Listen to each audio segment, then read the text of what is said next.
With a warm greetings, I extend my warmest welcome to Talk Show Education 4.0 for Safe, Sustainable Societies.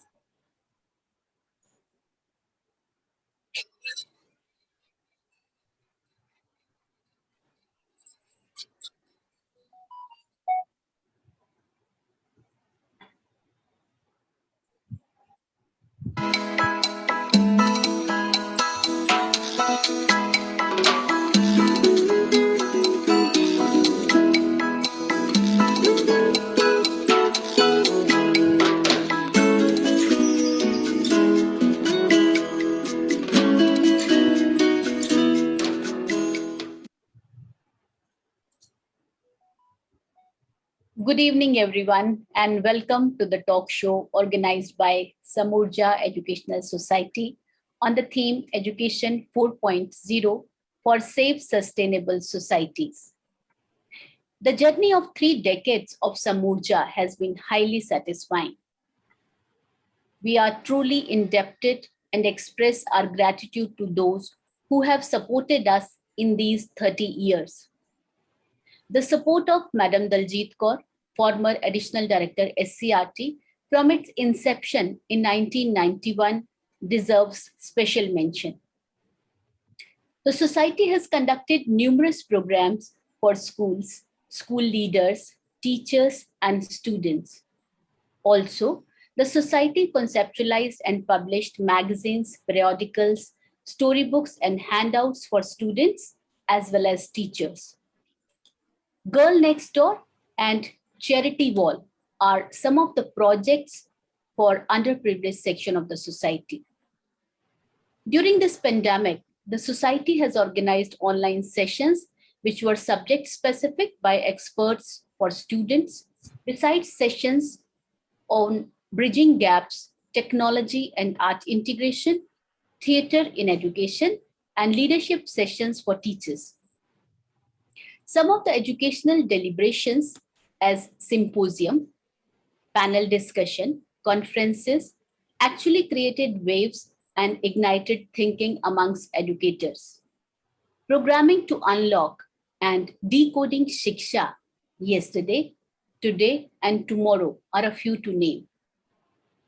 Our endeavor is to take this legacy of Samurja forward towards its selfless commitment to the society. Winston Churchill once said, the whole history of the world is summed up in the fact that when nations are strong, they are not always just.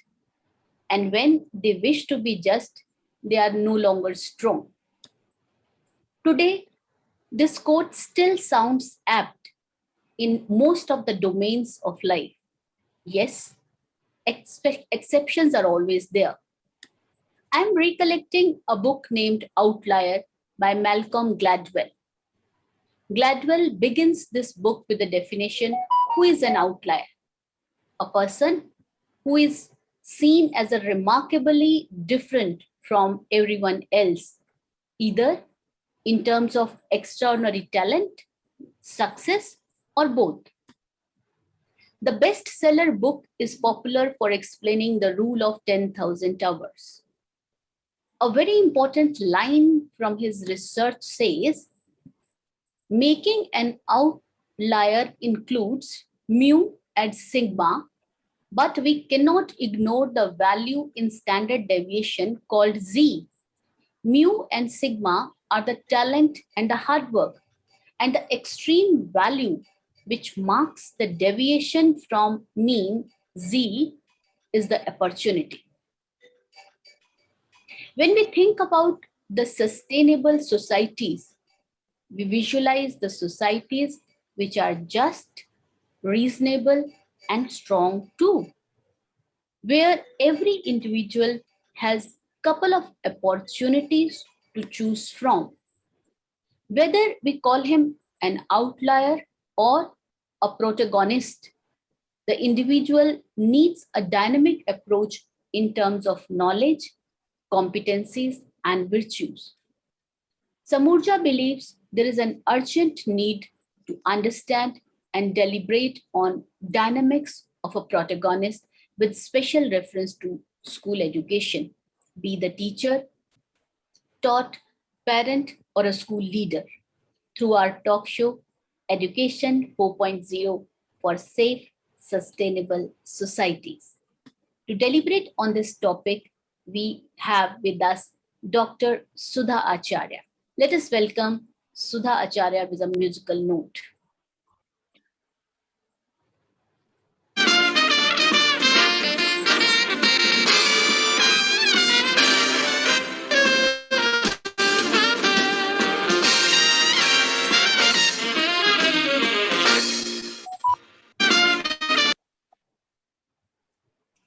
I request Sudha ma'am to please exchange the verbal greetings so that our participants, they can have a glimpse of yours.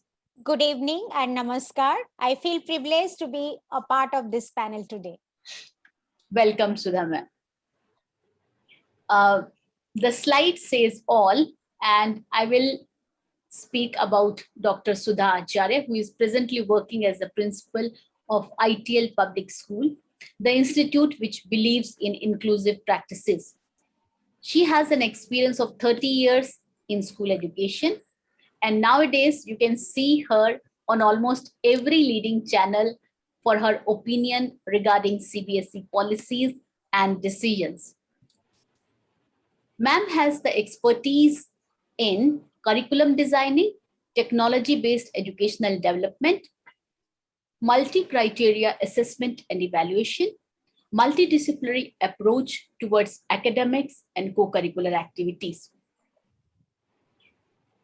Her exceptionally wide knowledge on administrative skills and implementation, she has carved a niche as a pedagogical leader.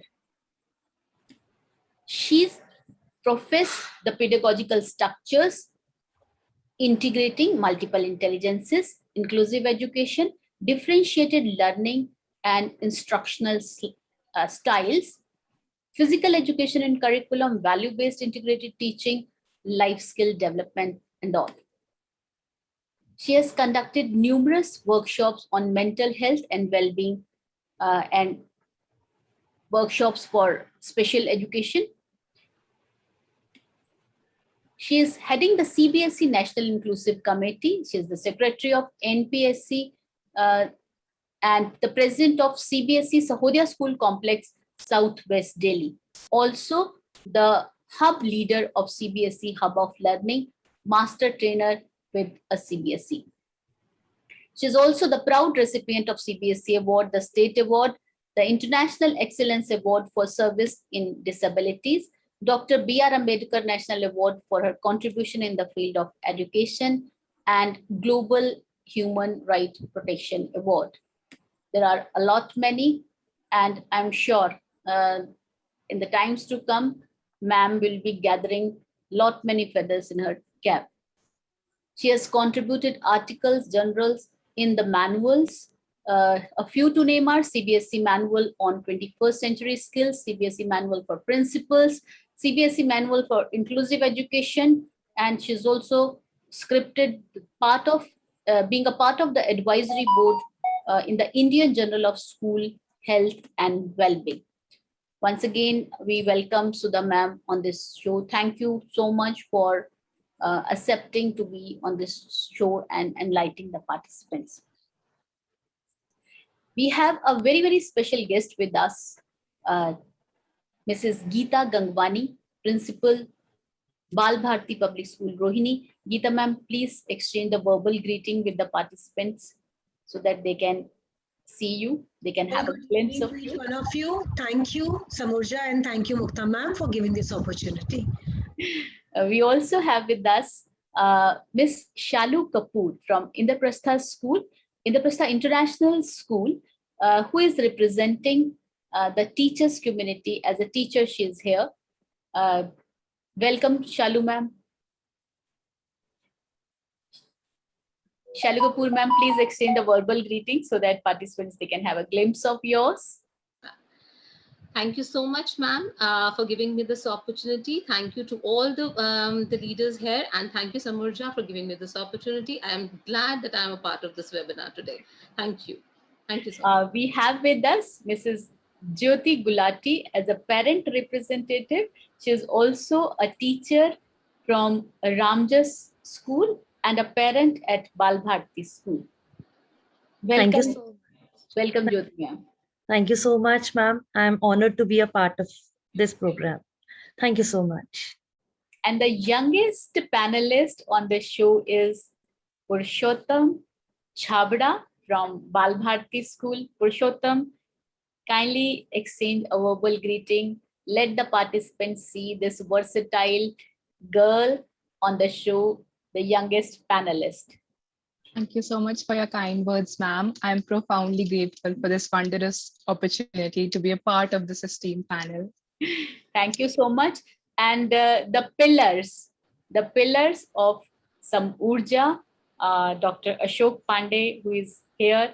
I would confess that the thought process was being given by Pandey, and it was a constant poking by Dr. Hasija, who has not joined us. So thank you so much for inspiring Team Samurja for taking the things forward differently. Thank you, Muktaji. I am here to listen to my very dear colleague Sudha and other panelists, and let me enjoy the show this evening. I hope Purushottama has not taken offense to your saying that her name is Purushottam. So she is Purushottama, I believe. So you are Purushottama, and you Yes, are going to do something amazing today. God bless you. Thank you very much. Thank you, ma'am. sir. I would like to just interrupt. Dr. Hasija is already there in the meeting. He's Okay. He's written in the Dr. chat Hasija, box. Yeah. He always makes a quiet entry. So sometimes we don't notice when he has arrived.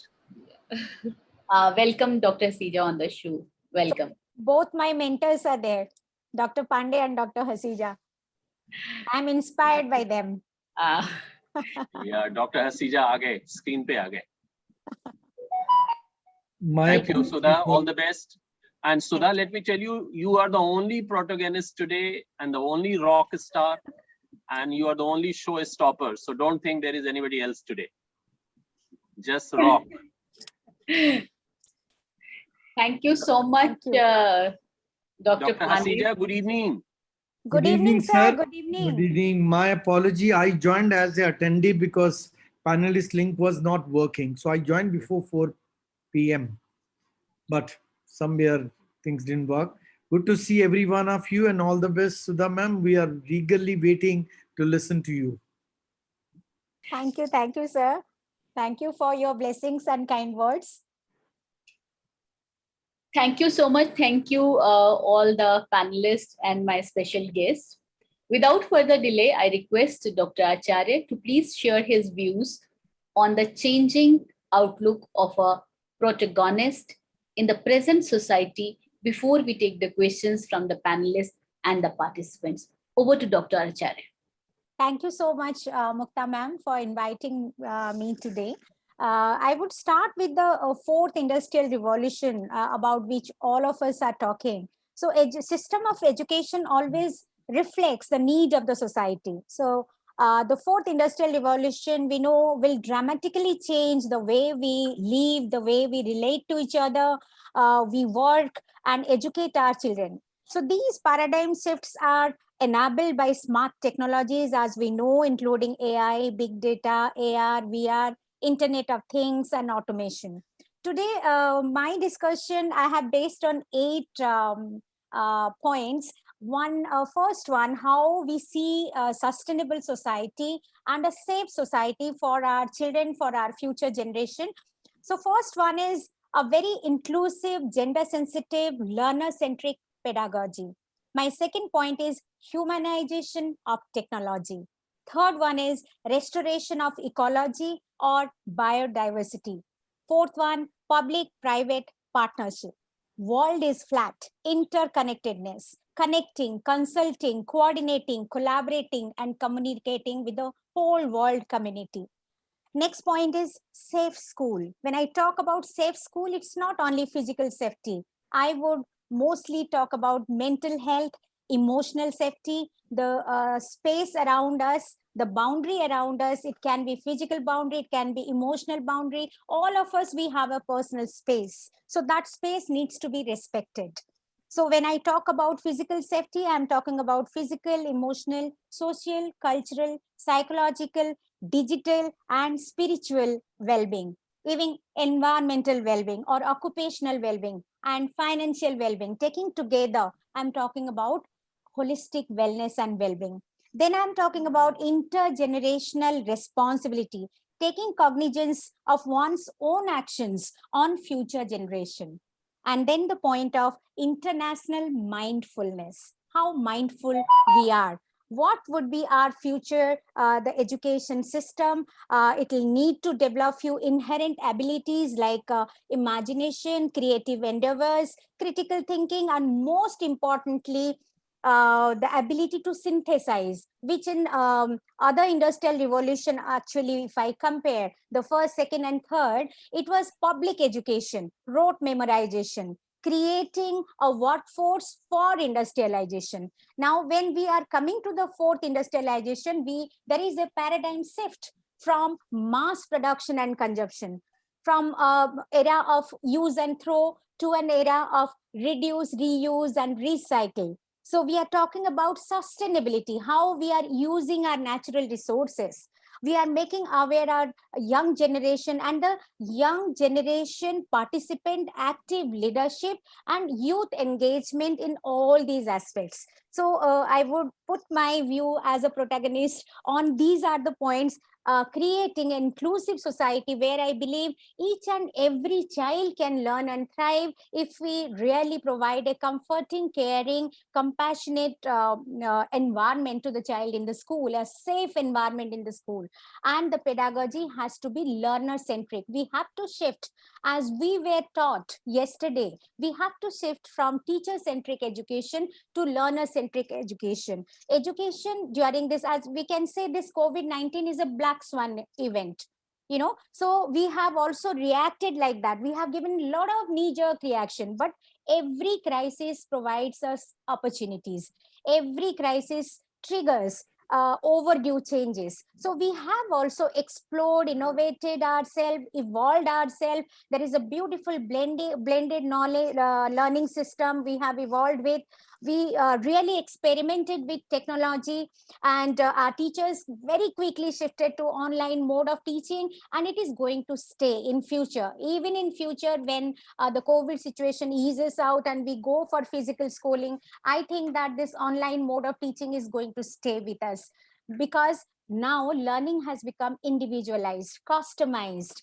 The school and family, a beautiful partnership we have been able to create. That bonding, teachers have got the role of parents, parents are playing the role of teachers, parents active engagement in schooling, that is becoming possible because of virtual mode of delivering education. So when I talk about humanization of technology, we are not competing with machines. As I say, the future is for artificial intelligence or internet of thinking, augmented reality, virtual reality, big data, machine learning. But we are not going to compete with each other, but we are going to complement each other. So that humanization of technology is very much required. When I talk about restoration of ecology or biodiversity, we are really sensitizing our children now. They are doing energy audit in their school. Even they are trying to find out, if they drink a cup of coffee, what is the water footprint or what is the carbon footprint. We are creating that kind of awareness and sensitizing them, so that most optimized way, most optimal way of using our natural resources, which are very scarce, and any one action we are taking, what reaction and how we are preserving these resources for our future generation. So environmental awareness and wellness is most important for this generation, the Gen Z. For the future generation, when we talk about sustainable development, as I said, world is flat, how, I think my subject is economics. When we teach economics or history, maybe the way of teaching will change. We will not teach economics and history with the perspective of our own country. Maybe we will think and give example around the world, because it's a big flat village. As we say, world is flat. So that's why we are not independent. We are all we are training our children to be global citizen. We, all of us, progressive school, we have started with global citizenship curriculum, or we are telling our children how to acquire digital citizenship. When I talk about digital citizenship, it is basically ethically how to use social media, you know, to filter out what is good for them, what is bad for them, what is relevant, what is pragmatic, and what is fake news. So we are giving them that ethics and moral ground also. So we are training our children to be morally, ethically, socially responsible citizens who will work with head, heart, and hands, with the amalgamation of head, heart, and hand, to positively contributes towards the society. So the purpose of education has changed. It's not only for getting a job, to be established and self-established and leading a good life, comfortable life, but how purposefully we can contribute towards the society. So the purpose of education or the delivery system has to be very, very relevant. It has to relate to the real life. So coexistence of AI and human evolution and emotional computing technology, as I say. Computing technology is machine based, but I am saying emotional computing technology, culture of human tech literacy resources in 4.0 education. So when I talk about intelligence, I'm talking about context intelligence, ability to understand, apply, and create something.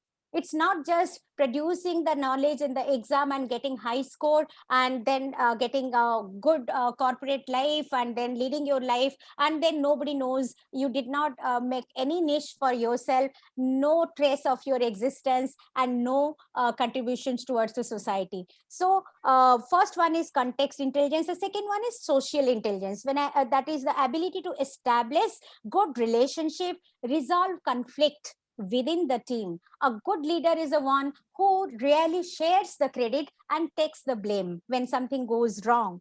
And emotional intelligence, self and social awareness. Physical intelligence, it talks about health, happiness, and safety. So when I'm talking about intergenerational responsibility, then we are talking about how we are optimally the best possible choice of natural resources, so that we are taking care of our future generation.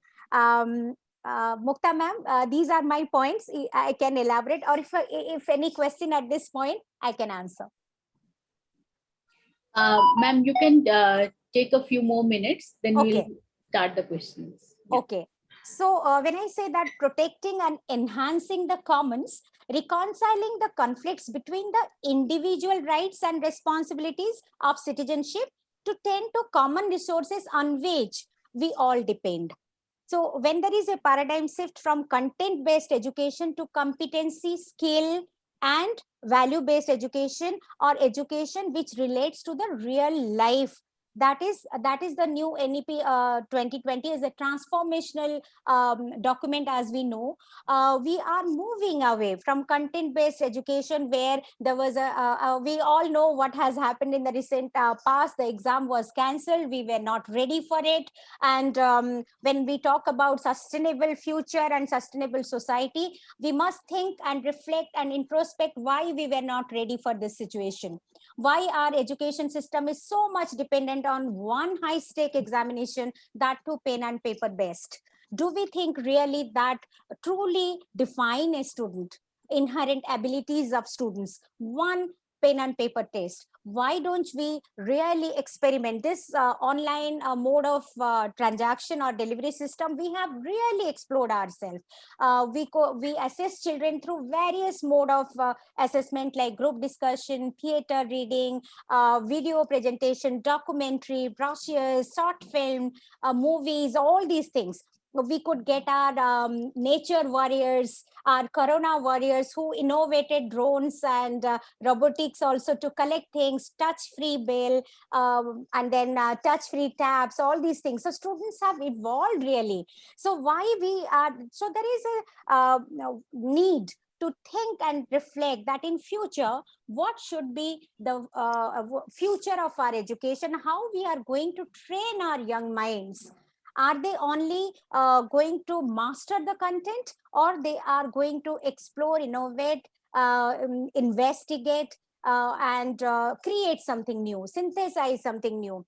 In the past, all of us have given more stress on analytical ability. But now we are moving from analytical ability to evaluate, create, and synthesizing. This is the higher order of thinking, I think. So the future generation must be aware, must be sensitized, and we must create an awareness that with their own personal well-being, we must think about holistic well-being. When I'm talking about future school, I'm talking about I'm taking a whole school approach or whole child approach.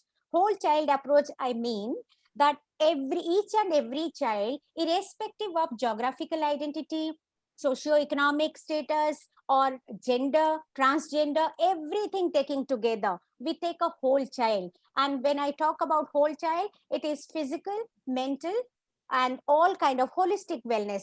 We have to take care of that. So I would request that teachers need to shift. We need to train our teachers from teacher-centric education to child-centric education. As we know that 21st century illiterates will not be those who cannot read and write, but will be those who cannot learn, unlearn, and relearn. So we all need to unlearn and relearn a lot of things. So there we need to really handhold our teachers, empower our teachers with the requisite training. And our young minds like Purushottama sitting here, I expect that she will really try to find out every cause and effect of any action she is taking, whatever she is observing around her, what is the impact of that, and why she is gaining what kind of knowledge, whatever she is reading, she is observing, what is the impact of that on future generation,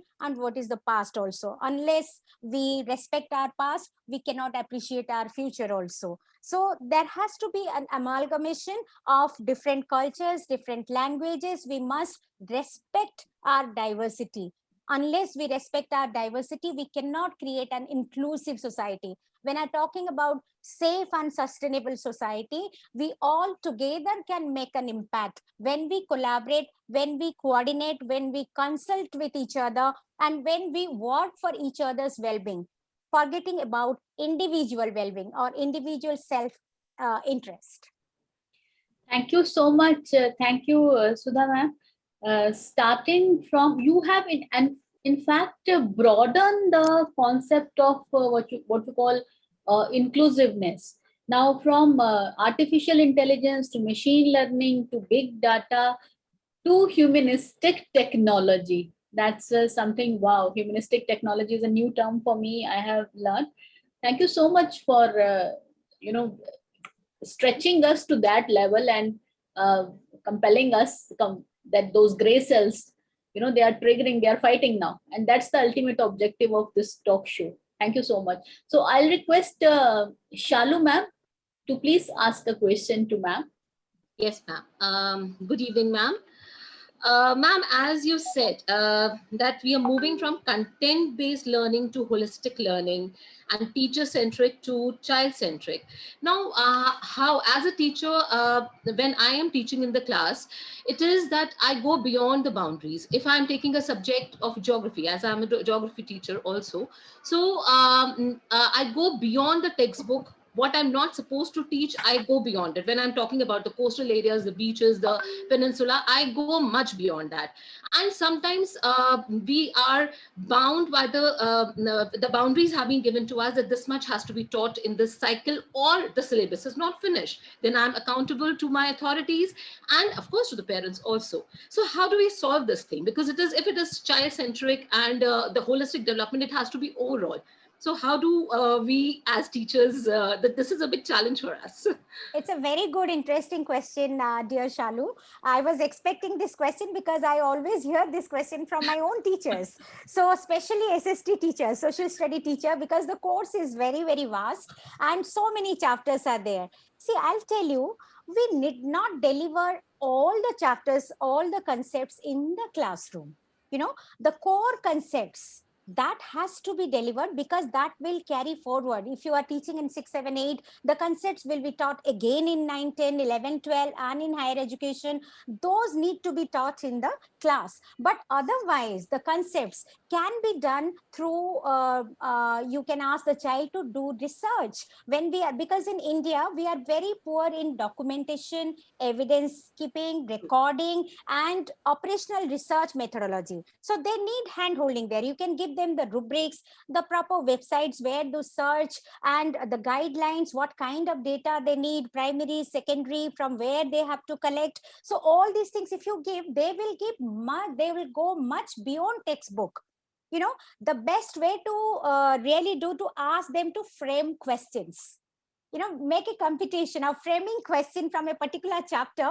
You say that how creative you can be. You just want 5 innovative questions or 7. You will see the class has really gone beyond the chapter. So you can even integrate, like if I say recently in NCERT inclusive classroom in economics, I'll give you one example. We all know that economic resources are very, very scarce, and then choices are many. So we have to, if we are choosing one, then we have to forego the other. You know, this is called opportunity cost in our own term. But how can I explain that? Can I explain with the help of a Bollywood music? Kharcha athana, kharcha rupaya amdani athana, or do bigha jameen, or lagan, or can I make a story with a comic strip? Or can I, through a beautiful app, Cohort or any app, can I play a quiz? Isn't it? So can I build a story around this? If I have a plot of land, what I can do, I can cultivate, I can build a school, I can build a hospital, like we are discussing that somewhere a temple is coming up, there is no medical facilities, there is no educational facilities. So why the temple is coming? Why there is not a hospital or a school? So these are all opportunity cost. So I can go much beyond. I can integrate sports, music, games, dance, performing, visual arts, everything, storytelling. So these are beautiful ways. Now we are slowly integrating our curriculum into these different ways how we can deliver actually. So you need not deliver all the concepts in the classroom. If there are 22 chapters, just select the core concepts. Like NEP also says, now what are we going to assess? Assessment is not of learning. Assessment will be for learning and as learning. Then only there will be fun. You know, assessment, why are we talking about stress of examination? It's only because we are giving them a lot of knowledge and to reproduce that knowledge. So when we move ahead or move away from assessment of learning, whatever you have learned, just we are assessing that. But if our assessment is based on child's skill, competency, then the child will learn and enjoy assessment, isn't it? I think I have answered your question. Yes, ma'am. Thank you so much, ma'am. Thank you. Thank you, Shalu, and thank you, Sudha, ma'am. Very efficiently and very crisp and modest words ma'am has communicated that make the learning happen with a differential approach. All children, they have their different learning slope. So just giving them, just prompting them to do more of the research. So whosoever is having whatever the slope of their learning, they can do accordingly. I'll just share in one of the recent sessions, the host, who was a young boy, was tweaking me, ma'am, what is FOMO and what is FOGI and what is JOMI. So I really did not know. So the grins on your forehead also shares that even you are not aware of. So I came home, I Googled, you ask Purushottama, and whole lot of these young children, they know it. The fear of missing out and the fear of joining in, and the joy of missing out and joy of joining in. This is my latest learning. I need to learn the lingo of these young children if I want to transact, be the economics, history, or the social science. Thank you so much. May I invite Jyoti ma'am, Mrs. Jyoti Gulati, who is representing as a parent, who will be asking the question as a parent, though she is also a teacher with Ramjas School. Jyoti ma'am. Yes. Good afternoon, ma'am. Good afternoon to everyone present here. Firstly, ma'am, I'm elated that I got such an opportunity to be a part of this event.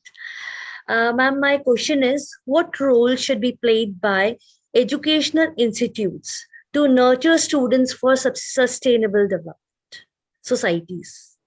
Yeah.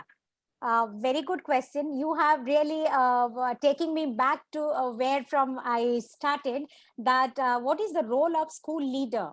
I'll tell you, giving one anecdote, what recently all of us are faced with, the phase 2 of COVID-19. Isn't it? So our life was completely disrupted. Our families, our teachers' families, all parents, students, all were going through that distress. So I was thinking, what is my role here? What can I do? As a school leader, I have got some resources. Can I mobilize that? I just introspected what way I can be of some help. So I could see that in my medical room, in my swimming pool, I have got two oxygen cylinders. So I have 4 with me. I have got doctor parents. So I mobilized them. We formed a 24/7 group, and I could take some students who are really technically very, very efficient. So they developed the app, how to really organize ambulance when some parents or teacher required, how to reach the medicine. Middle of the night also we have delivered medicine at our parents' house, at our teacher's house. So we formed a group, and we had some police personnel also as our parents and teachers' spouses. So all of us together, we formed a group, and we mobilized the resources, whatever we had. I thought that is my role as a school leader at that point of time. So I have 3,000 students and 3,000 families with me. So I used to get, all of us used to get a phone call at 2 o'clock, morning 5, 6. We need this kind of medicine. Now we need the ambulance or refilling of oxygen. So police parents really came forward and helped us there. So all of us together were working towards the well-being for the whole community. It's a community. So when school should be a learners community, or we built in a community by interconnecting or connecting with each other. So that is the role of school actually, when something happens like that. Otherwise, when we are talking what is the role of educational institution in bringing out the best in our children who are entrusted to us. So we should not only concentrate on academic well-being. Marks will never define a person. Marks, of course, will give them a gateway to for their career path or future ahead, but we can shift our career in between also. And we know that so many of us, we really, our passion is something else. We landed up in one of the job, then we again excel in our passion. So our job in the school is to explore the child, to know what is inside, to know your child.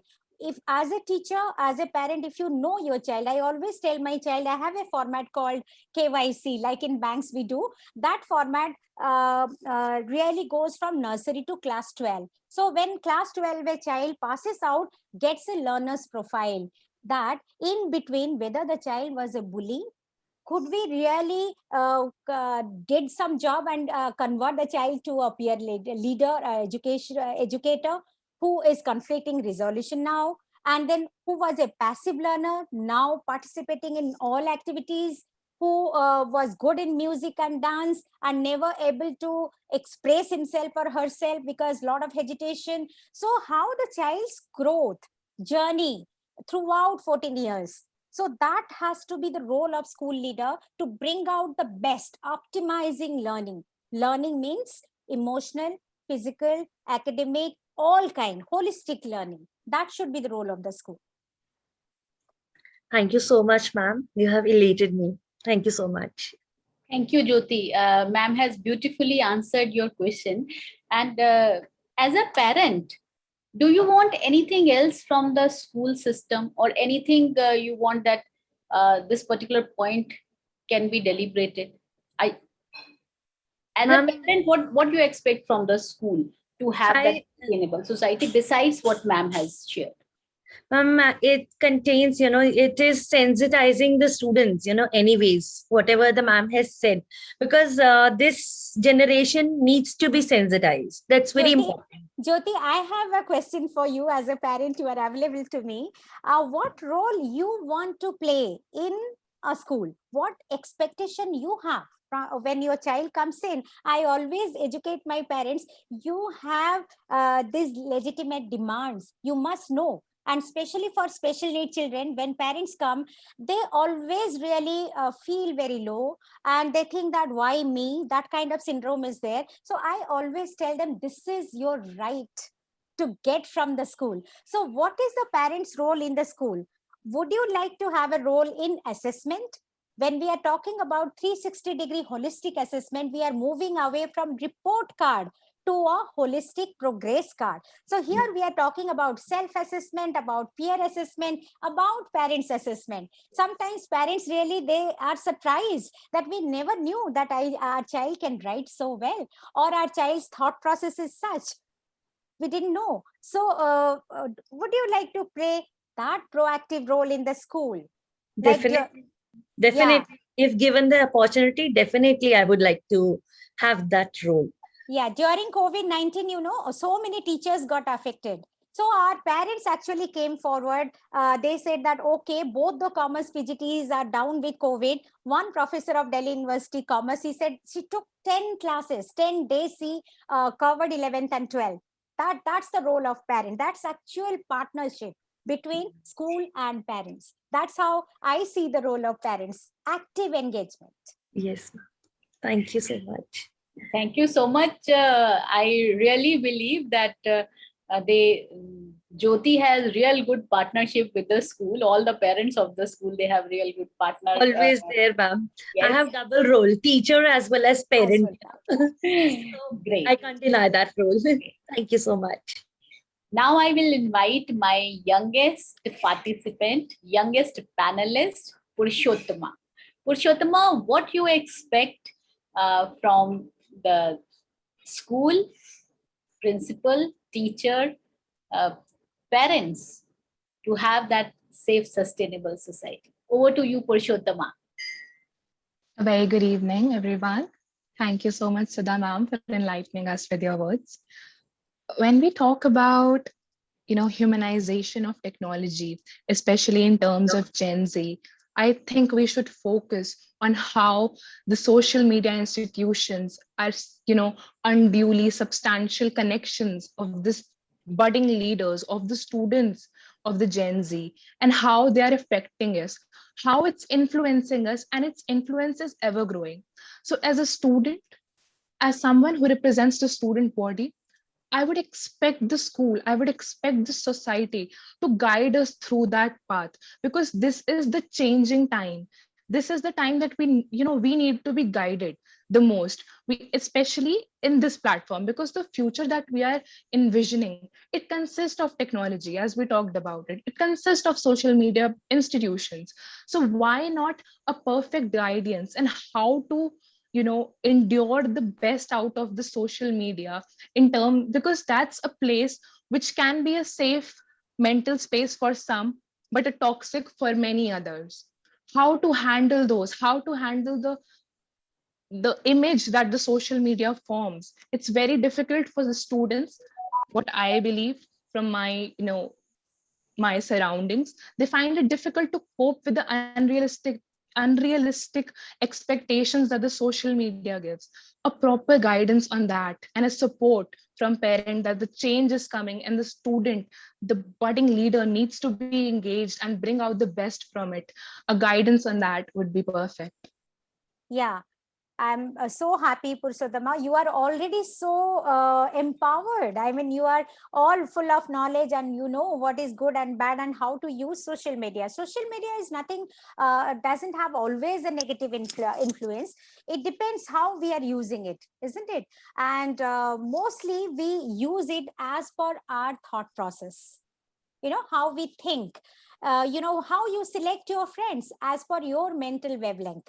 We think that birds of same feather flock together. Similarly, when you use social media, especially during COVID-19, if I can go back to that Black Swan event again, every whole day we were flooded with information. You know, somewhere oxygen was stopped, 20 people died, somewhere now also vaccination, so much rumors that vaccination is making a human being magnetic, and all those superstitions and all those things are coming. As young generation, your role is to create awareness. You know, student community can be a very strong agent of passing public health message. During this COVID-19, we have used our student community, suppose say mask making competition, and pasting a good something, your message to the general public to create awareness. Why I'm wearing this mask? I care for you. No, I am wearing this mask because I cared for you, not only for me.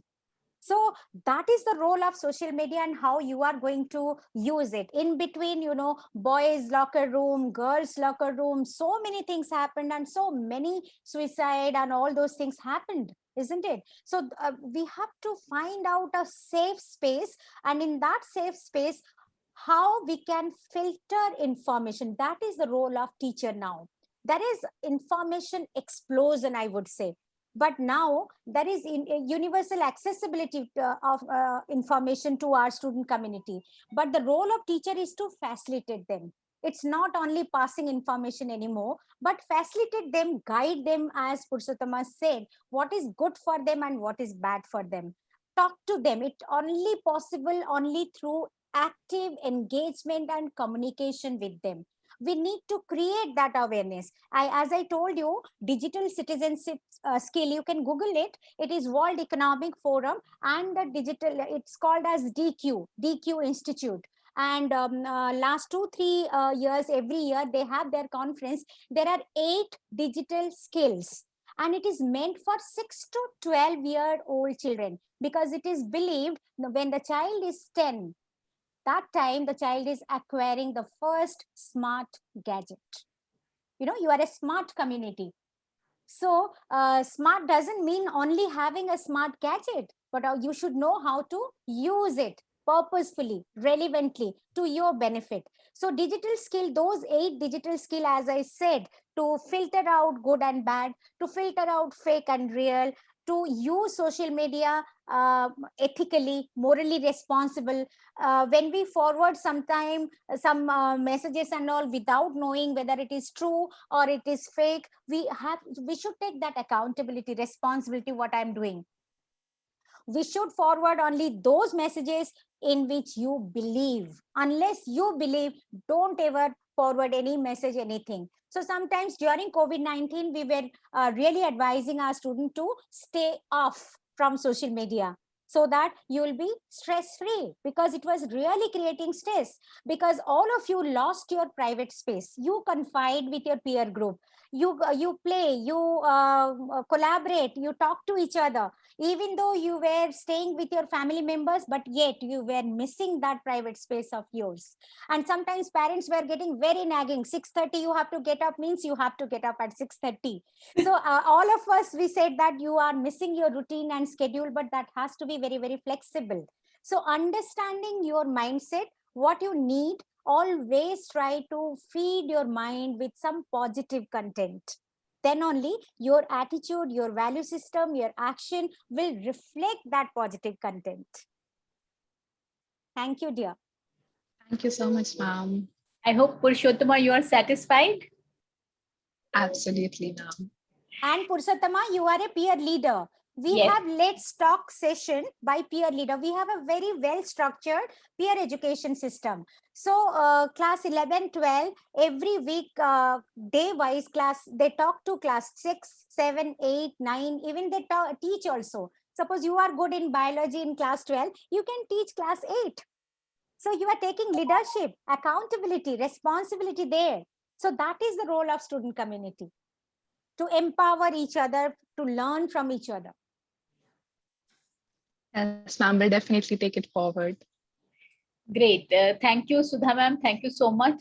So we talk about the baby boomers like us, those who were born between 47 to 64, and then alpha generation, beta generation, and then Z generation. Now this alpha generation, sorry, it was X generation, Y generation, and Z generation.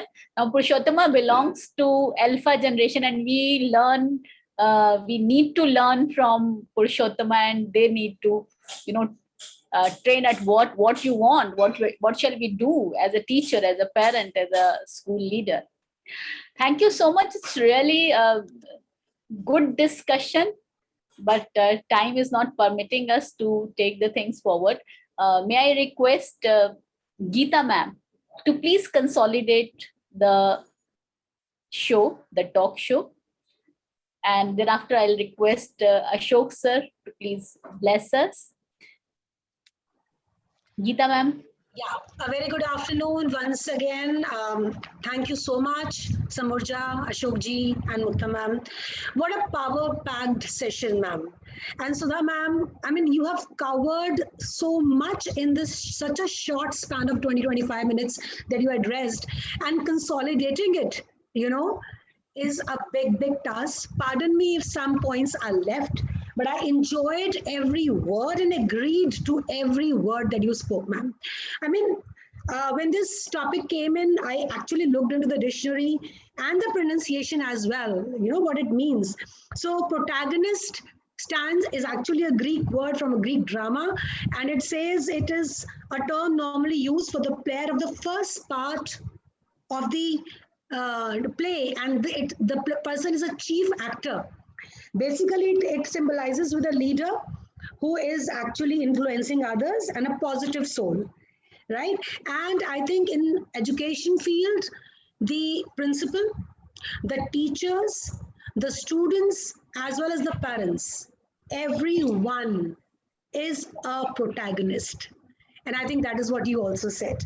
Coming to summarizing what Sudha ma'am said. Sudha ma'am, you really talked about the Industrial Revolution 4.0 and Education 4.0, and that in the Education 4.0 era, we have moved from the use and throw kind of a technique and strategy. There's a paradigm shift to reduce, reuse, and recycle.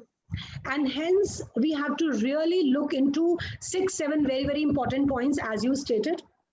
The first being that we are moving into an era of artificial intelligence, machine learning, Internet of Things, AR and VR. And while this technology is going to become an indispensable part of our curriculums, not even our curriculums, but an indispensable part of our daily lives. We all know we are going to enter smart homes and driverless cars in the coming times. Therefore, it is the duty of the educational institutions to impart knowledge that equips our children to appreciate all these technological advances. At the same time, maintaining some kind of human angle to the use of technology. So that's the first thing that you said, ma'am. Hats off to you, a very valid point. And then you talked about,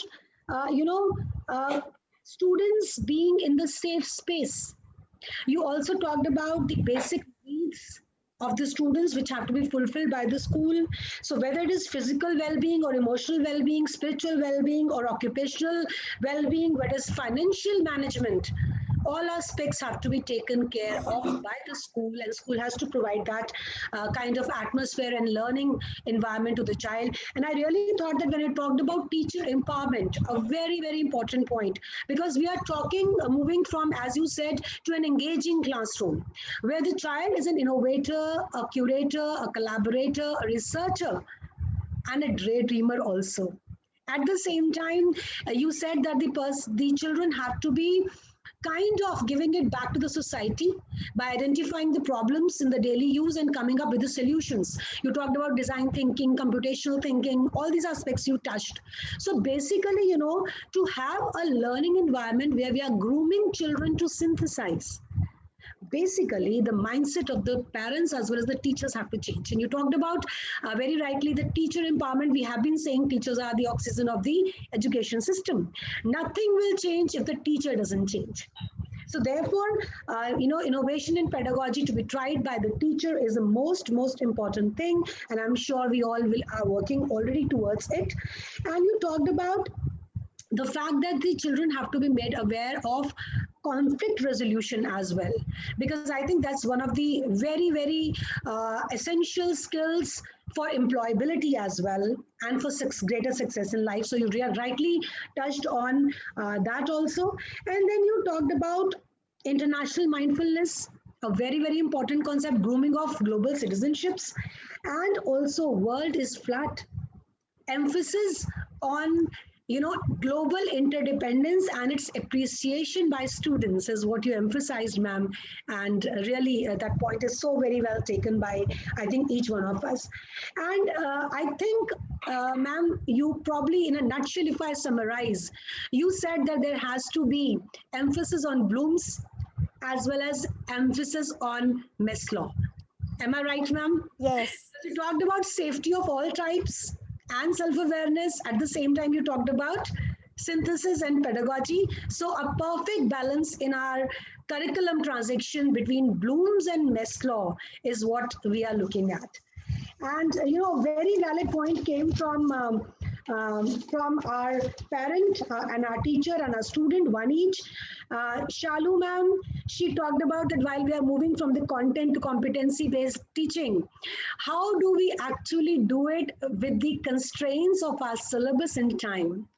And ma'am, you very rightly enlightened all of us. Number one, we have to touch the core essentials in the content only, and that is what NEP is also talking about. So while we are touching the core contents only, the content gets reduced, and you do have scope for experimentation.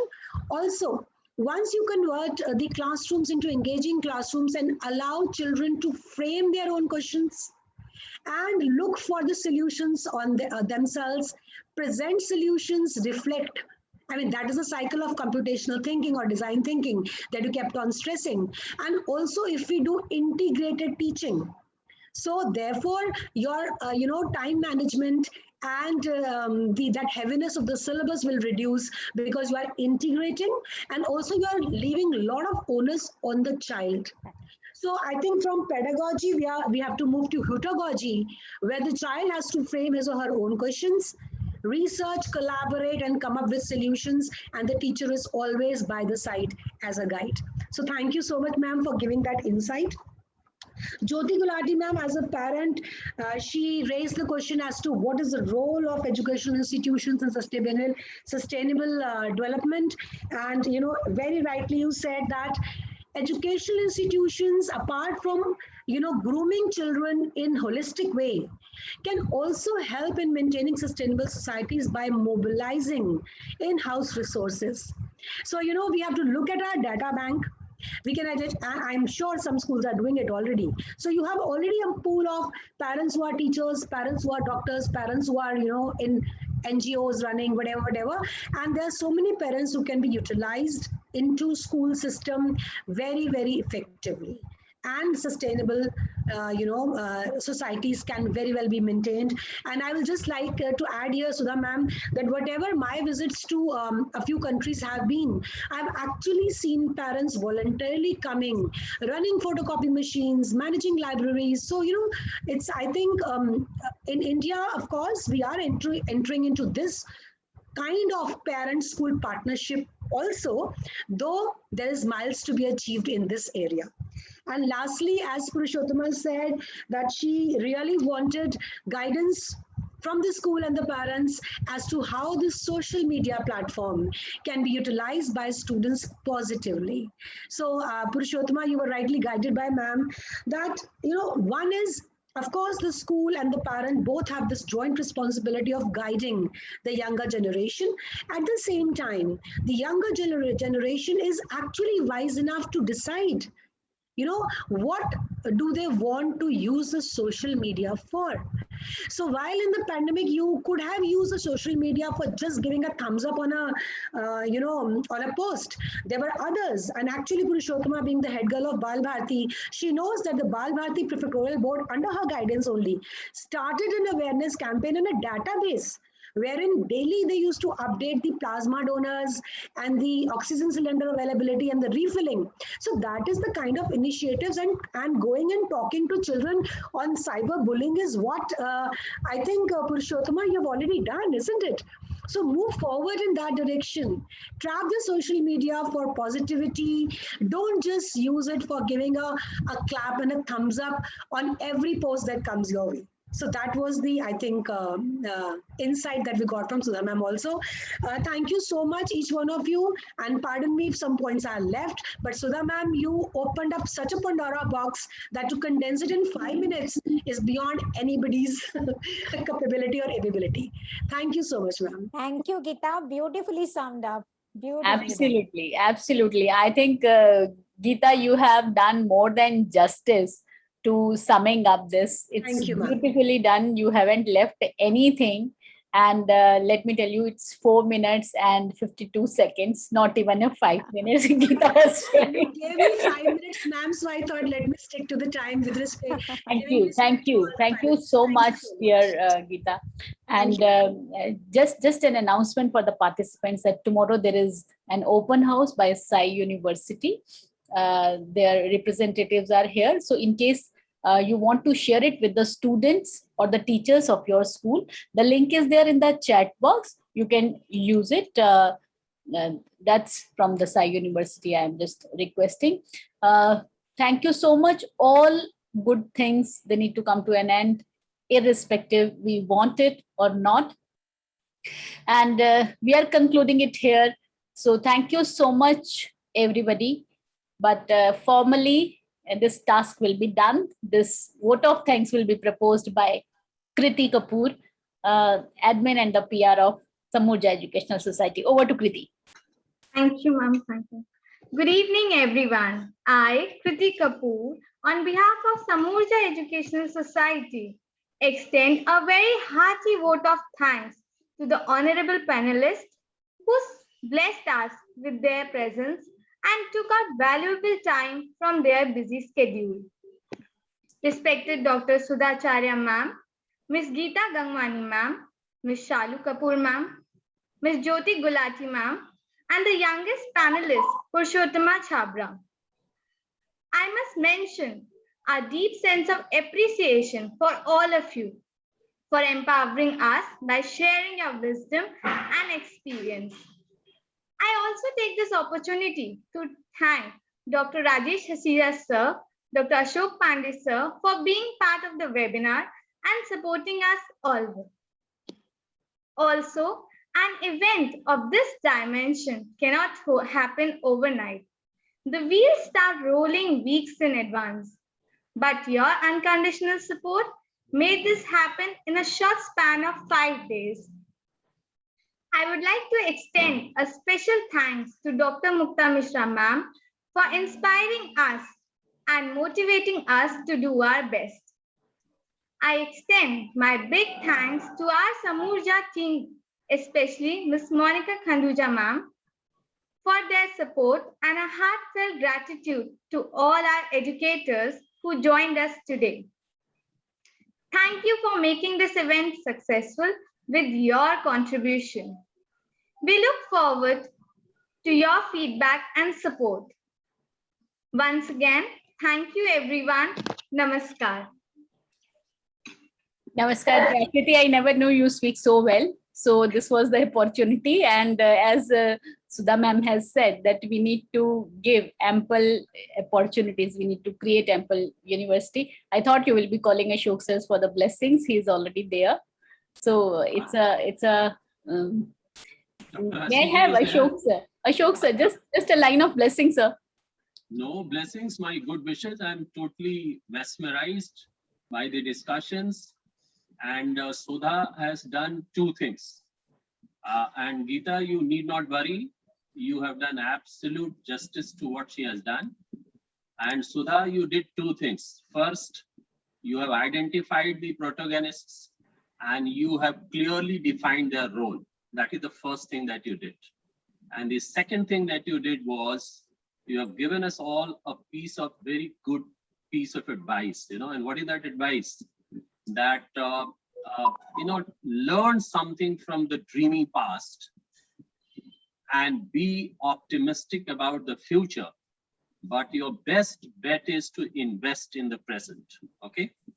And with people like Purushottama here, I think all of us need to invest in them, and that will shape the future and sustainable societies. So absolutely fantastic show. Muktaji, congratulations to you and your team. Thank you. Thank you, Thank sir. you, Mukta ma'am. And I must thank Dr. Rajesh Hasija, sir. Sir only told me that, Sudha, this is a talk show. And initially also, I thought it's such a broad topic. How would I really sum it up and how would can I do justice or something? I hope I could cover all facets of sustainable society and a safe society. Definitely, Sudha. You have raised the bar. Congratulations. Thank you. Thank you so much. Thank you.